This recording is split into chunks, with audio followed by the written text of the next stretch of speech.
ભગવતે વાસુદેવાય.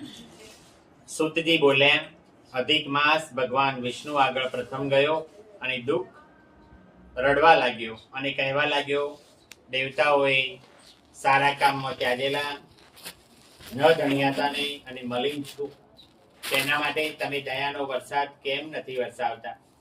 આટલા કઠોર કેમ થઈ ગયા છો? દીનજનો પર વાલ રાખનાર, આજ તમે મારી રક્ષા કેમ કરતા નથી?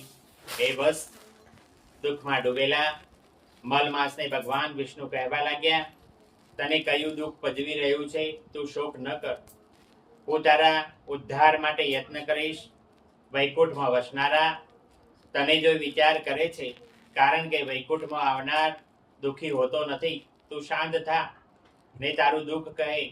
હે ભગવાન, અધિક માસ બોલ્યો, તમારાથી શું અજાણ્યું છે, છતો મારે મોઢેથી કહેવડાવો છો? તો સાંભળો, મારા દુઃખનો છેડો નથી. સ્વામીવાળા બધાએ મારો તિરસ્કાર કર્યો છે. મારે કોઈ આશરો નથી. બધા જ હું ખાડામાં પડું તેમ તિરસ્કાર કરી રહ્યા છે. તેથી મને મોત વહાલું લાગે છે. મોટા આગળ બહુ રડવું શું? એક જ શબ્દમાં તે તો સમજી જાય છે. બસ મારાથી મારા દુઃખનું વર્ણન આથી વધારે થઈ શકે તેમ નથી. તેથી હું તો મરીશ.